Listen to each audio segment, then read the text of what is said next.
Hey parents, welcome back to my channel and today I'm going to discuss about vaccination.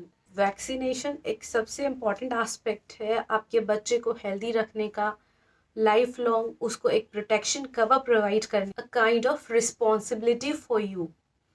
And आज के video में हम इसी बारे में बात करेंगे कि वैक्सीनेशन कितना इम्पॉर्टेंट है, वैक्सीनेशन के टाइम क्या होते हैं, कि वैक्सीनेशन किस तरह से होता है, क्या प्रॉब्लम्स होती हैं बच्चे को वैक्सीनेशन के टाइम पे और उनको कैसे सॉर्ट आउट किया जा सकता है। और वीडियो स्टार्ट करने से पहले अगर आपने मेरा चैनल अभी तक सब्सक्राइब नहीं किया है तो please do subscribe my channel and do hit the bell icon so you can get the notifications as soon as I upload the new videos. Also do share with your friends or new parents or would be parents so that this information can be imparted to all. So let's get started with today's information. This is about vaccination. बच्चों का vaccination एक इतनी important चीज़ है कि शायद आप और कुछ भूल सकते हैं लाइफ में, लेकिन बच्चों का vaccination never you have to forget about. एक ऐसी चीज़ है जो आपको हमेशा याद रखनी है और बच्चे का टाइमली वैक्सीनेशन इतना ज़्यादा ज़रूरी है। जैसे कि आपको उस मदर वम में जब आपने 9 मंथ्स कवर किए तो एक एक चीज़ का ध्यान रखा कि कैसे खाना है, कैसे पीना है। उसी के बाद जब बच्चा दुनिया में आ जाता है तो उसको प्रोटेक्ट करने के लिए भी हमें वैक्सीनेशन बहुत इम्पॉर्टेंट है। वैक्सीनेशन के टाइम पे बहुत सारे प्रॉब्लम्स आते हैं, बच्चा रोता है, कभी क्रैंकी हो जाता है, पूरी पूरी रात कभी सो नहीं पाता, उसको बुखार भी आता है, कोई रैशेस भी हो जाते हैं, रेडिशनेस, लेकिन वो सब उसका एक पार्ट है।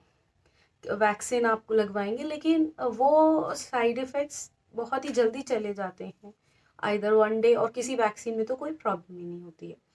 तो मैं सबसे पहले दिखाऊंगी कि वैक्सीनेशन का कार्ड कैसा होता है और वैक्सीनेशन किस किस टाइम पे होते हैं, ये सब देखेंगे हम। एक इस टाइप का कार्ड, ये देखिए, इस टाइप का एक कार्ड मिलता है आपको जब भी बेबी बर्थ होता है। उसके साथ ही एक ये कार्ड मिलता है, इसमें सारे वैक्सीन्स का लिस्ट होता है, बहुत ही अच्छा लिस्ट दिया होता है, वन बाय वन। उसके साथ एज भी दिया होता है, किस एज पे, कौन से मंथ में, कौन से ईयर में कौन सा वैक्सीन लगना है। और जब हम वैक्सीन लगवाने जाते हैं तो उस वैक्सीन के साथ एक टैग होता है उन लोगों के पास, और वो टैग निकाल करके इस तरह से वो लोग स्टिक कर देते हैं इस कार्ड पे, जिससे कि जब अगला वैक्सीन लगाए, अगर हम दूसरी जगह पे भी लगाते हैं इन केस, तो उनको पता रहे कौन सी कंपनी का लगाया था, कौन सा वैक्सीन था। क्योंकि जो वैक्सीनेशन करते हैं लोग, दे ऑल नो कि कौन से कंपनी का they have to carry on for the kid. तो इसलिए इस पे ये स्लिप लगवाना आपको बहुत ज़रूरी है। दूसरी बात, इसमें वो नेक्स्ट वैक्सीनेशन का डेट और टाइम भी लिख देते हैं, और साथ में जिस भी वैक्सीनेशन डेट पे गए हैं आप, उस टाइम बच्चे का वेट भी लिया जाएगा और हेल्थ चेकअप भी होता है डॉक्टर के थ्रू। सो ये बिल्कुल याद रखें। और जब वैक्सीनेशन के लिए जाएंगे तो पहले आप अपने बच्चे का हेल्थ इशू देख लें, उस वक्त बच्चा हेल्दी कंडीशन में होना चाहिए, उसको कोई परेशानी ना हो। और अगर जैसे हल्का फुल्का बुखार है तो अगर सोच रहे हैं कि वैक्सीनेशन कराना है तो उससे पहले एक डॉक्टर का कंसल्टेशन कर लें, उसके बाद वैक्सीनेशन कराएं। लेकिन वैक्सीनेशन को कभी भी लेट नहीं करना है, ऑन टाइम देना है। और नेक्स्ट थिंग इज़, अगर आपको नहीं मिला है ये card on the time of birth, तो प्लीज़ अपने हॉस्पिटल से चेक करके ये कार्ड ज़रूर ले लें, क्योंकि ये वैक्सीन्स आपको मतलब बताएंगी कि आपको कौन से टाइम पे कौन सा वैक्सीनेशन कराना है। साथ में एक और चीज़ है कि जैसे बच्चे का बर्थ हमारे भी 3 साल पहले हुआ है, उसके बाद धीरे धीरे जैसे जैसे हम जाते जाते वैक्सीनेशन के लिए, कुछ वैक्सीन्स बढ़ जाती हैं विद द टाइम। तो वैक्सीन्स वो अपडेट कर देते हैं उसी में, और वैक्सीन्स अपडेट हो जाती है तो वो आप एक्स्ट्रा लगवा सकती हैं। नेक्स्ट थिंग इज़ कि बहुत से लोग ये सोचते हैं कि पहले के टाइम में तो वैक्सीन होती नहीं थी, शायद आप लोगों को, हम लोगों को भी इतने वैक्सीन्स नहीं लगे, एक या दो ही होते थे उस टाइम पे, और हमारे पेरेंट्स को तो शायद लगे ही ना हो। वो ऐसा इसलिए है कि उस टाइम पे इतनी बीमारियां नहीं होती थी, और with the passage of time बहुत सारी नई नई बीमारियां आती गई, और उनसे बच्चों को बचाना बहुत ज़्यादा ज़रूरी है। वैक्सीनेशन का एक खर्चा होता है अपना, हर एक वैक्सीन का बहुत ज़्यादा कॉस्ट होता है, ज़्यादातर वैक्सीन कॉस्टली ही होती हैं। लेकिन फ्यूचर में जब कभी ज़रूरत पड़ती है, ऐसा ना हो बट इन केस ज़रूरत पड़ती है, बच्चे को कोई प्रॉब्लम होता है, तो ये वैक्सीन्स ही हैं जो बच्चे को बचाती हैं। उस टाइम पे यू विल रियलाइज़ कि वैक्सीन लगवाई है, इस वजह से आज हम सेफ़ हैं, हमारा बच्चा सेफ़ है। Basically vaccine is the most important thing in the life of kid.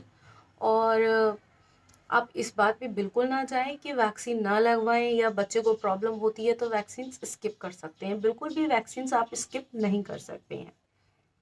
Next एक इम्पॉर्टेंट थिंग आती है कि जब वैक्सीनेशन के टाइम पे जाते हैं वहाँ ये बताया जाता है कि एक पेनलेस आती है, एक पेनफुल आती है। तो अब इसमें ये बहुत ज़्यादा कन्फ्यूज़न होता है कि पेनलेस और पेनफुल में क्या डिफरेंस है।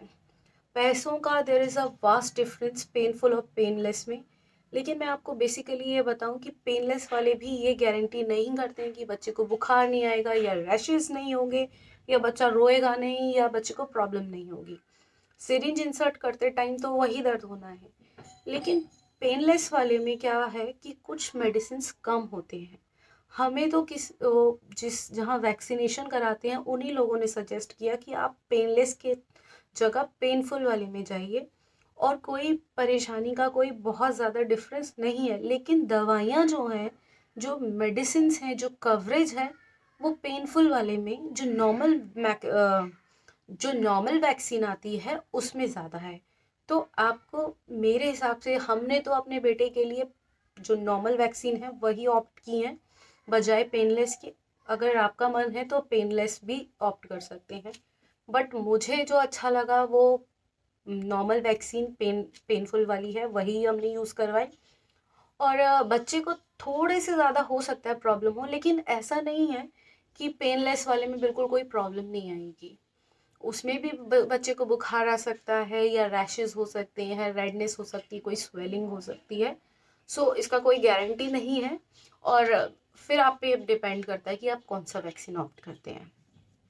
नेक्स्ट चीज़, अगर बच्चा, जब हम वैक्सीन करा के लाते हैं तो कौन सी वैक्सीन में प्रॉब्लम होती है। कुछ वैक्सीन में तो बिल्कुल कोई प्रॉब्लम नहीं होती है, बस जो सिरिंज इंसर्ट करने का दर्द होता है बस वही होता है for a time being, hardly 5 minutes रहता है। लेकिन कुछ वैक्सीन्स का असर 2-3 घंटे बाद होता है। कभी बच्चे को बुखार भी आ सकता है या वो इतना क्रैंकी हो सकता है कि मतलब उसको दर्द हो रहा है। एक बारी मेरे बेटे के लेग पे जब लगा था, थाई पर, तो उसको स्वेलिंग हो गई थी। और उस स्वेलिंग की वजह से वो बहुत परेशान था। छोटा ही था, 2-3 महीने का, और उस वक्त वो पैर भी नहीं हिला पा रहा था। ही वॉज सो क्रैंकी, पूरी रात रोता रहा, हम लोग लेकर बैठे रहे उसको। लेकिन यह है, सुबह तक फिर बच्चा रो के सो जाता है, बीच बीच में सो भी जाता है, तो इतना कोई प्रॉब्लम नहीं है। वो टाइम थोड़ा हार्ड होता है लेकिन कट जाता है बच्चे के लिए। उसको इतना, बच्चे की लाइफ को आगे तक अच्छे से करने के लिए इतना सा प्रॉब्लम झेल सकते हैं। इस टाइम में आपको कौन सी मेडिसिन असिस्ट करेंगी। एक बेबी क्रोसिन सिरप आता है, ड्रॉप्स आते हैं बेसिकली, वो आप डॉक्टर के से अपने ले सकते हैं या फिर कोई भी पैरासीटामोल ड्रॉप्स डॉक्टर सजेस्ट कर देते हैं। जब आप वैक्सीनेशन के टाइम पे जाएंगे तो अपने डॉक्टर से कंसल्ट कर लें कि कौन सा आप ड्रॉप दे सकते हैं अगर बच्चे को बुखार आता है या ज़्यादा परेशान हो रहा है, कुछ भी हो। दूसरी चीज़, एक और चीज़ कंफर्म कर सकती हैं, बच्चे को अगर स्वेलिंग आती है तो एक थ्रोम्बोफोब नाम का एक जेल ट्यूब आता है, वो बच्चे को स्वेलिंग एरिया पे लगा सकते हैं। बाकी ऐसी कोई प्रॉब्लम नहीं है। आप हल्का सा मॉइस्चराइज़र वगैरह भी लगा दें उस एरिया पे तो बच्चा रिलीव्ड हो जाएगा, कुछ टाइम बाद अपना नॉर्मल हो जाएगा।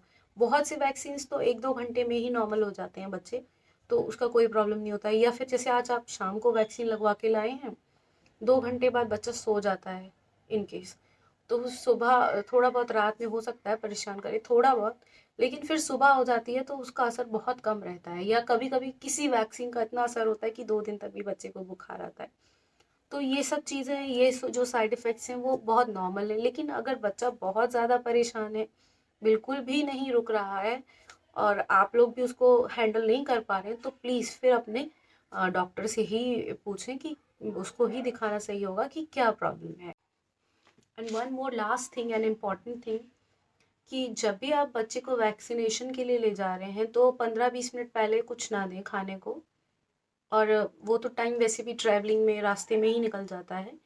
और वैक्सीनेशन के बाद या पोलियो ड्रॉप जब भी आप पिलवा रहे हैं उसके आधे घंटे तक कुछ भी खाने को या मिल्क वगैरह कुछ भी ना दें, इवन मदर फीड भी ना दें, क्योंकि उस दवाई को बॉडी में एडजस्ट करने में टाइम लगेगा और उसके कुछ रिएक्शंस होते हैं बॉडी में। तो एकदम से कुछ भी खाना इट्स नॉट गुड, या कुछ भी बच्चे को दूध वगैरह कुछ भी देना सही नहीं है। वो वैक्सीन आधा घंटा तकरीबन एडजस्ट हो जाएगी, या फिर आप अपने डॉक्टर से भी कंसल्ट कर सकते हैं कि कितने देर बाद बच्चे को कुछ फीड दे सकते हैं। तो एटलीस्ट आधा घंटे का गैप होना चाहिए, और अगर 1 घंटे का कर पाए तो that is well and good. अगर बच्चा इतना परेशान नहीं कर रहा है तो आप 1 घंटे का गैप ज़रूर करें वैक्सीनेशन या पोलियो ड्रॉप के बाद। सो आज के वीडियो में इतना ही, और अगर आपको मेरा वीडियो अच्छा लगा है तो please do hit the like button and share my video. Thank you.